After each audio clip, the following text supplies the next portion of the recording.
Hi, Jing. Thanks so Hello. much for joining us today to Dr. Xu Gazing at Academia. And we're really privileged today to have Jing, who is an assistant professor at the University of Wisconsin Madison, to share with us some of her experiences of navigating the graduate school and the job market and her new life as a faculty member. So, Jing, can you just briefly tell us about yourself? So first of all, I want to thank Dr. Xu for having this opportunity to be interviewed as a new faculty member because I benefit a lot from the videos Dr. Xu made when I was a graduate student. So hello everyone, my name is Jing. I am assistant professor in international higher education from the UW-Madison. And I just start this role. I just start teaching this semester, so everything is very new to me. I still feel I am transitioning from graduate student role to this faculty role. So my research focus on the international student population, especially their experiences with race and racism in the United States context. So and I'm also interested in the international student mobility and their transnational overseas experience. Yeah. Sounds great, Jean. In fact, we're going to touch on your life as a new faculty member in the later part of our interview. So we'll begin with how you navigated the graduate school, as a PhD student. So my first question for you is, what are the three most important pieces of advice that you wish to share about how PhD students can make the most out of their graduate school? So I also tell the students in our department. So the first advice I will give to the graduate students is think twice before you choose the PhD. So the PhD is, to me, after all those journeys and all those experiences, I can tell you that PhD is not only a degree, a job, but also a way of life. Your life will be totally changed because of PhD. And also it's not about you, about your family. So think very carefully before you want to pursue a PhD degree. And the second advice is, it takes 7 years for me to complete my PhD. So I want to tell you that everything can be changed, and everything is under change. So if you when you apply for the PhD, you have your research proposal, you have your research questions, but it can be changed when you are in the middle or even almost the end. So I in my year 3 and year 4, I almost quit from my doctoral program because a lot of things happened and I don't think I can make it. And it and I almost start over again in year 4. That's the COVID years. So I start over again and a new project and do the literature review again. And all those the publications are from my second project. So you can see that you will not stick to one project from the beginning to the end. So keep resilient, keep adaptive to the change. So this is the second advice I want to give to the graduate students. And I think a lot of students, because PhD is very new to us, and if you are the first generation college student, and if you don't have like PhD parents, those the academia is very difficult for us to navigate. So I feel just ask, because you have that thought twice before you pursue the PhD. So when you encounter any difficulties, go back to your whys and ask yourself why you want to pursue this PhD. Does these difficult problems matter? So that's it. Yeah. This is just such important suggestions and pieces of advice for our potential PhDs and current PhD students. It's really showing us that you have to be resilient, but also you have to be open-minded and also be aware of the potential challenges. Yeah, that's really important. Thanks, Jing. So, what did you do during your graduate school that contributed to your success in landing your current job, which is a very prestigious tenure-track position? Yeah, so you can see the only successful thing that is I got the offer, but so there are too many difficulties during my PhD. So I want to, so that's why I think the whys are so important, because I never gave up and I persist, and finally I succeed, as you can see. So I think because so that's the when I reflect on my journey, why I can land this job in the end, because I have so many failures in my first project. Also, my relationship with my advisor. So in my second project, I changed advisor. I changed everything, changed advisor, changed my research project. So because of the first project experiences, I learned a lot. And so that's why in my second project, I think thoroughly about how I designed this project and how I can produce the publications from this project. Because of the solid research design, that's why I can publish so many articles in the end. But it's very hard, nobody wants to do second PhD. So everyone wants to do it in their first project. So I don't know, just practice makes perfect, because this is my second time to do this. That's why I think I am more skillful, and I know more techniques, and I know how to conduct research and how to interview, follow up, and interact with the students, and generate more knowledge from them. And this is really leading very well to my next question, which is, what did you wish to not have done, or what did you wish you would have done more during your PhD? Yeah, so I think I wish I have not done is because I think when I go through all those difficulties in year 3 and in year 4, I think a PhD is all about my life. I cannot live without a PhD. But later on, I think PhD is just a PhD. Don't put too much pressure on yourself, and you can quit, and the life still goes on. So I think I wish I have not done is I put so much pressure on myself, and I am almost emotionally drained and very anxious. And even now I feel I have this kind of anxiety when things come to me. So yeah, so I think I will not have those pressure, because I know many students, when they have the issue with the advisor, or they have the difficulties during their PhD, they always blame themselves first. Yeah, so I think maybe I will just let it go.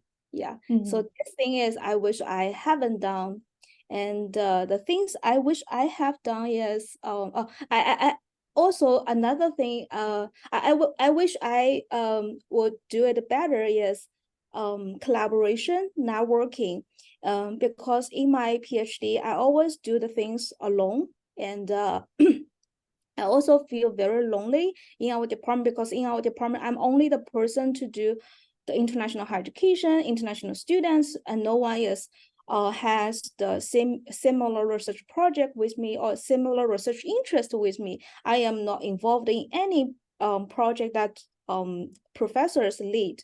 So I feel, but that's my interest. So I feel a little bit lonely. I think if I have the opportunity to do it again, I will go to the academic conference to meet the people and to collaborate or talk with them more outside my department in more professional field. Yeah, that's really important.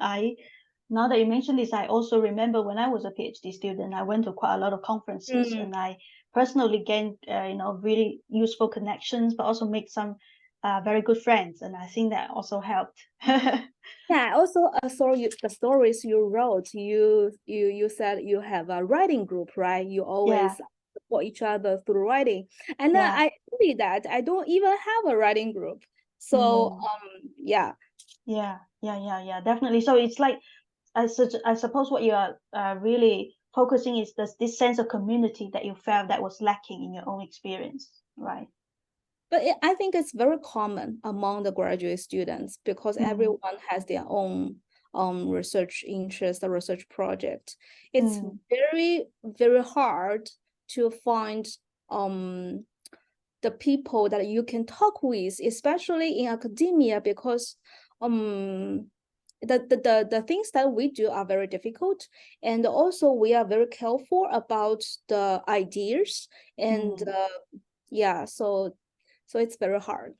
It is. Yeah, you have to sort of protect and safeguard your ideas, but at the same time you want to share. So it's like a very delicate balance to strike. Yeah. Right. Yeah. So now that you are talking about publications, my next a few questions are pertaining to publishing indeed. So what publication strategies would you share with other PhD students? Yeah, so because I did this PhD almost like start over again, right? And in year 4, 2019 is COVID year. So I think about I want to do I always want to do the population as international students. So I want to a little bit introduce the research project involvement. So in my first project, I go to the language class that the first year international student need to take. So I focus on the teaching and learning practices to see that power relations or power imbalance between the white like usually women teachers, between white women teachers and international students, especially Chinese international students. So that's very micro.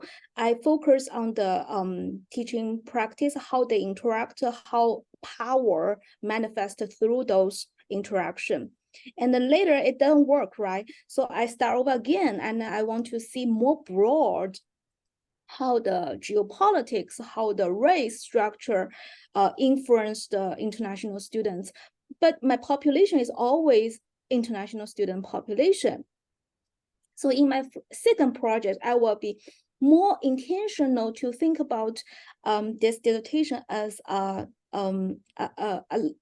large project, which has a many small parts, and I ask different research questions, so I can collect the data and for multiple usage. For example, I collect the data can answer multiple questions, so those questions can lead to multiple publications. If you design it very well, so your data set you can imagine that your data set can be a library, and you always can draw the resources from your library to answer the research questions about your the students or the participant you are investigating. This is such a nice analogy. Your data set as a library. That's such an interesting analogy. So then, I suppose then you will in this library you have different categories and you have different sort of focuses and different labels, etc., etc., and that would allow you to sort of segment your data into different sort of bodies, and then that will enable you to write different papers, right? Yeah, another thing I want to highlight is because I always from year one, from my very beginning of my PhD, I start interacting with my population. Okay, so because the project is, for example, you just interview them, you just observe them, and but it's very the data is not complete. You don't know that their life in a holistic way. Because of I interact with them. I go to the organization, student organizations. I even create one student organization with them. I live with them every day. So I also like stalk their social media. I be their friends in Facebook, in Twitter, in anything that they.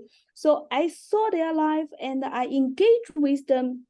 So those experiences are huge, are abundant to help me to create research questions. So these things cannot be missing. And so I think all the people just see my publications, my articles produced from only one project, from just a couple of interviews, but you didn't see that how much time I spent with them and knowing their life and establish the relationship. So that's the pivotal, that's very, very important in our research. And these things that graduate students usually miss. So that's why your project, your the findings or your articles will not be that solid because of these missing pieces. Wow, this is really insightful, Jing. I think that is really, really important, like immersing yourself in the lives of your research participants purposefully, but also for a long time. And so these enable you to have like this unique insight into their lives, this kind of very intimate understanding of their lives, which cannot be replaced by just one interview or two interviews or even three interviews, right? Yeah, this is really insightful.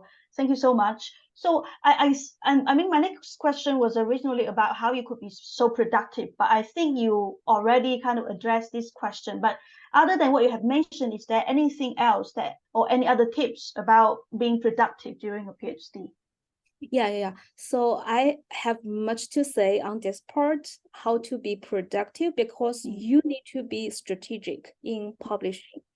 I will give you my example. So it still it takes 7 years to complete my PhD, right? So I almost wrote all of my dissertation in year 6. So I spent a whole year in searching the jobs. So that's very rare that students will usually writing their dissertation while finding a job. But I wrote all of my dissertation and I have my full dissertation, I have my publication, then I go on the job market. So that's why you can see that a little bit of differences between me and other students. So for the dissertation, you have to, especially in the United States, you have to have a few publications if you want to find a tenure-track position. So it's very, very competitive. In old days, you just need dissertation, you have a very solid research project, and that's fine. But nowadays, you have to show that you can produce the articles. So my strategy is I just for the first 2 publications, I don't choose very top tiered. I just choose like in the middle, the Journal of International Students, International Journal of Chinese Education. So these journals, there are some advantages of these journals. First, it's very quick for you to get feedback because the review feedback is quick. And the second is it's easier for you to be published, because when I got this job and I want to aim high, right? The same project, and I submit those the articles to, for example, the AERA's journals, and it takes like 2 years. My manuscript is under review. So you can see if I just submit all the articles to those journals, I cannot get this job because these articles are still under review. It takes like almost 2 years. So you should be very strategic about your journal. And for the PhD student, I think the publication, like average of journal, should be fine, because the search committee, the university just want to see that you are capable in producing the articles. It doesn't matter that you should be in very high, and I think they just want to see some evidence that you can do this job. Yeah, that is again extremely insightful. Thank you, Jing. In fact, I'm now sort of advising some of my PhD students who are sending their articles to journals. And this is really timely because I can then share your insight with them and say, look, this is something that you have to pay attention to, because the time scale does matter. Yeah. Right. Yeah. That is really, really insightful. Yeah. Thank you. Right. So let's move on to the job searching journey. Just now you mentioned briefly that you wrote all of your dissertation, all your publications in year 6. And so in year 7, you solely dedicated that year to job searching. So this is really good. But still, can you share, like, in terms of the more sort of fine details about the timeline for the job searching journey? Yeah. Oh, because I have a habit in keeping the diary, so I go back to my the diary to see the timeline. I can a little bit introduce my the academic job search. So first, in the United States context, they have a year cycle, which means that you have to start your application 1 year earlier. For example, you want to get a job in 2024, you need to start in 2023 4th semester. It's now. So the job openings usually open in 4th semester. It's September, October, and November, and you can. So they have they have the system, and usually need to submit your CV, your research statement, your teaching statement, and a diversity. So in my year we have a diversity statement, but now the United States, it's very complicated about the diversity, and also the context of 3 recommenders, the who wants to recommend you. And so these things are very these are the things are same to every job. But usually we will write our CV to tailor this job. So in the job description, even it's the same title, that, for example, assistant professor in higher education, but each university has their own demand, has their own qualification. So you need to see it very carefully and to use their word in your CV, and so they can see that you match this job. So the CV, all the statements, just to help you to go through the first round of interview. So in the United States, you need to go to 2 rounds of interview. First is Zoom interview. So usually the university will pick 8 to 12 candidates for the online interview, and then they will select 3 final candidates for the campus. We call it fly out to the campus for 1 or 2 whole day interview. So my timeline is the job opening opens very early, but the deadline is in January. So the deadline is in January 7th, January 6th, and I immediately got the Zoom interview on the January 17th. So you can see that even the search committee will review all the proposal before the deadline. So submit your application as soon as possible. And so the search committee in the United States, we have a search chair and 2 search members. So this search committee will pick the candidates in the end. Even every university has their own rules. So usually these 3 people are the most important in this hiring. And so January and I got the interview on January 28th and received a campus visit within 1 week. And then I in March I gave the job talk. So I received the offer in 2 weeks. And after all those negotiation, I got this offer in April. So from January to April. So yeah, that's the typical timeline for you in the United States when you search for the academic job. Wow, that sounds very intense. Yes. So we always say that finding a job is another job. Yes, finding a job is a job in itself, right? Yeah. Yeah, right. So, right, yeah. I mean, just now you have already given us quite a few tips, in terms of how you tailor-make your CVs for each specific position, when you should start looking out for jobs, and etc. So, what other suggestions would you give to candidates who are about to enter the job searching journey? So I think I will specifically give the advice for the international student because I myself is international student. When international student find a job in the United States or in Britain or in any places outside, because you need to pay attention to your the status.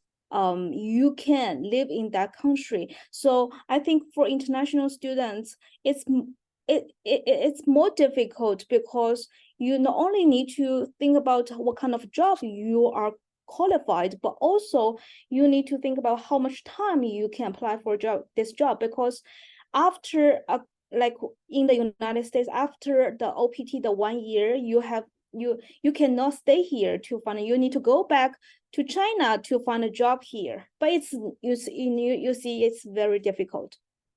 So for international students, when you want to search for an academic job, you need to keep your advisor informed. So always keep this person updated, what kind of job you want to pursue, and what support you need from the advisor or from the institution.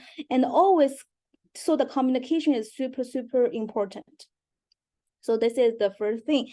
I think the second thing is to backward mapping, because you can see that finding a job is another job in itself.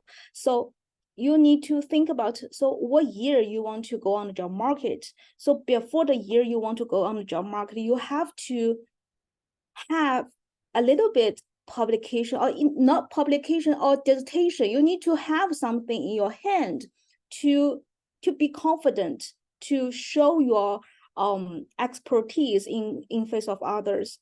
So backward mapping is also important at this stage. So I always, because in the United States, you have a couple of milestones to go through. For example, your qualifying examination, your preliminary, your dissertation prospectus, and also your dissertation. So those are very common milestones you need to go through. So I will ask my students which year you want to go through your qualified dissertation, your prospectus, or your dissertation. So they have, even if they don't understand what that mean, so they have some like images or something in their mind that they need to do something in this period of time, because the PhD is very fast. Once you begin, and you can see that your peers, it takes 7, 8, 9, 10 years, and it's never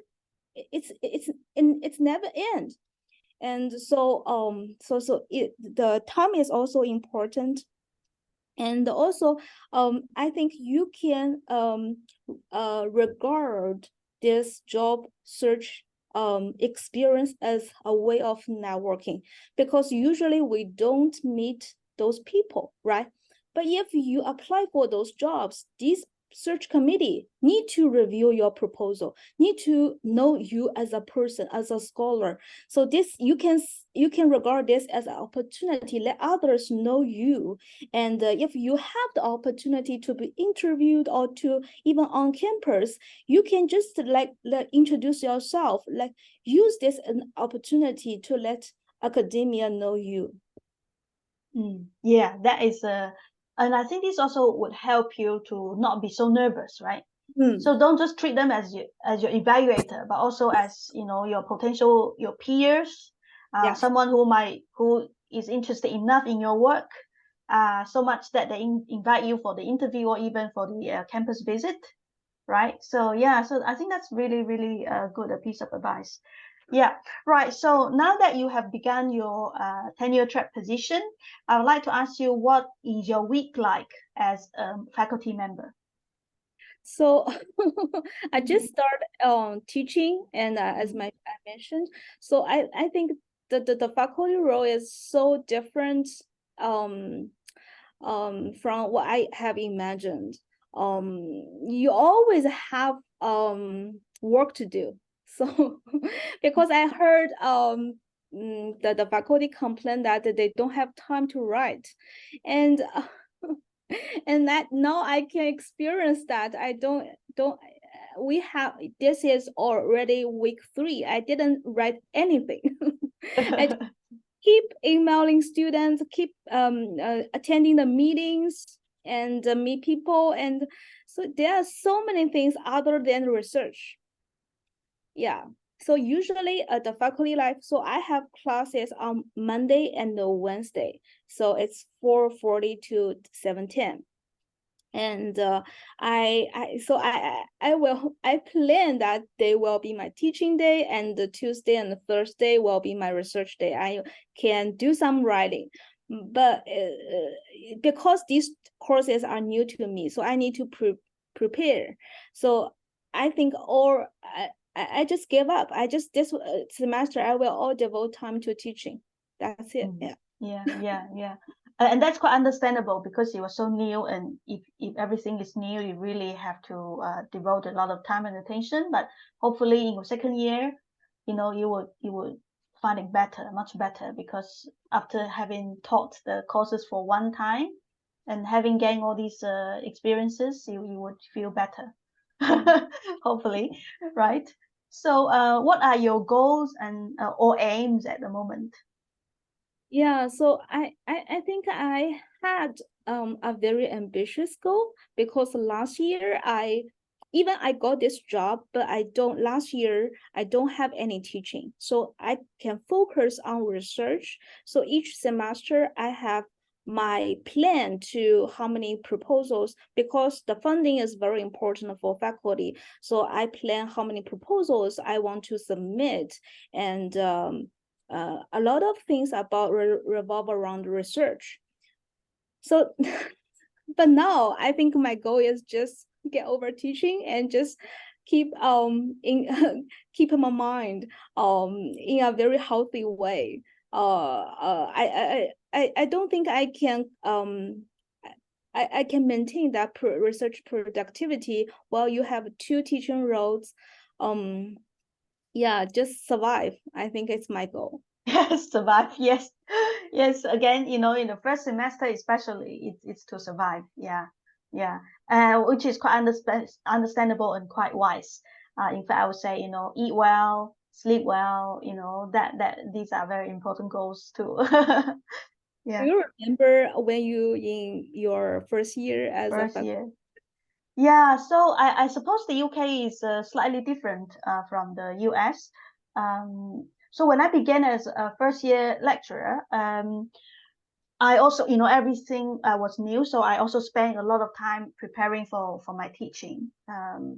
Yeah. So I would say very similar, very similar. But in terms of teaching, like having new teaching materials, at that time I was quite lucky in a sense that I inherited some materials from my predecessors.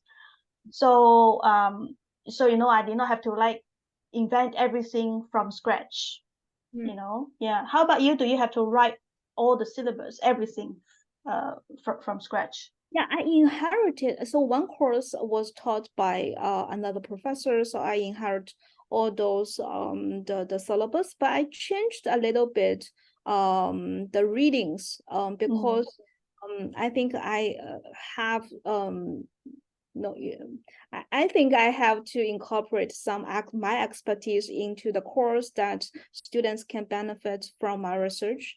So I incorporate a lot of like international higher education stuff into the readings. Yeah. Still, another course is very new, so I designed from scratch. So yeah. Yeah.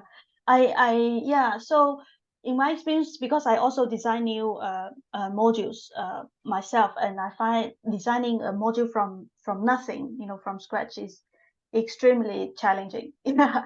I would not recommend it to you know, don't do it too often because it's extremely exhausting, you know.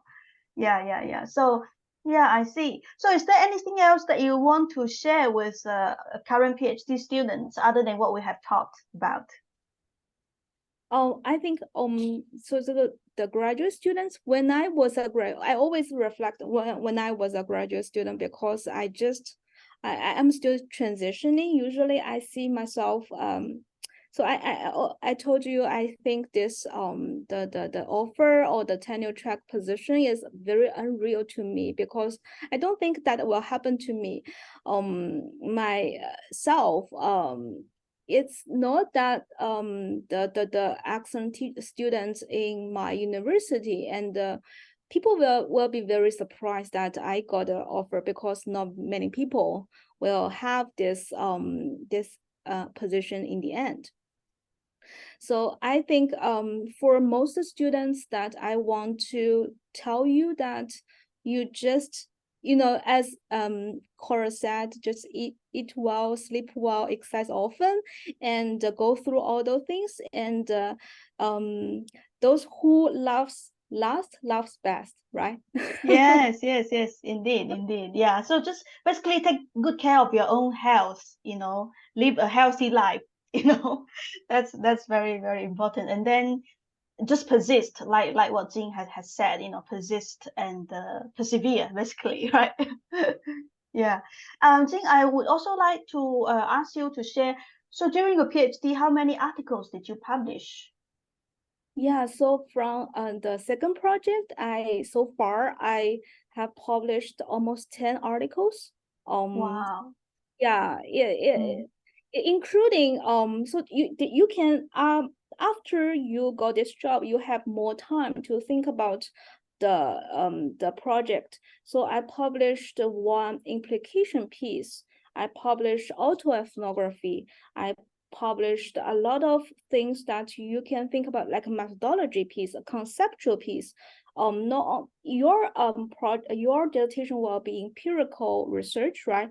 But you can also think about how you can reflect on your research as transnational scholar, as international student, or as anything. Like, we have a lot of different journals. Some journals just focus on the reflection piece. So you can reflect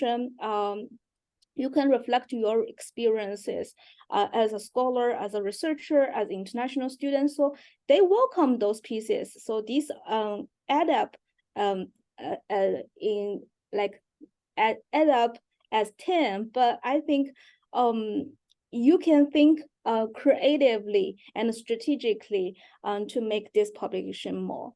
Yeah, and I also in my future, because currently I am applying for those the grant proposal. So I think I will always use the strategy I had in my PhD. So I will think that project can be like with a couple of research questions and produce a couple of pieces of papers in the end. Yeah, that is really, really insightful. And also this idea that you can make like good use of every single aspect of your research process, you know, like the conceptual piece, like you mentioned, the experience of conducting the research, or even the methodology, etc., etc. But this also requires you to have a good level of understanding of journals, right? So did you like do a very thorough sort of investigation about the journals that you could potentially publish? I spent a lot of time to organizing how, different journals have different word limits, and also their focus are different. So I have an Excel sheet to list all those journals, how many, when I write an article, so now I will see how many words they require. If they just require 7,000 words, I will not write more. So I will save every word I write and for the publication. Wow, that is very, very interesting. So you have a spreadsheet that lists all the journals. Yeah, also the difficulty, because the top tier journal, so in our field, we always know those top tier journals, it takes a long time, and the second tier or average journal, and so it usually will be quicker. Yeah. So how did you know that? You said in our field, we always know that.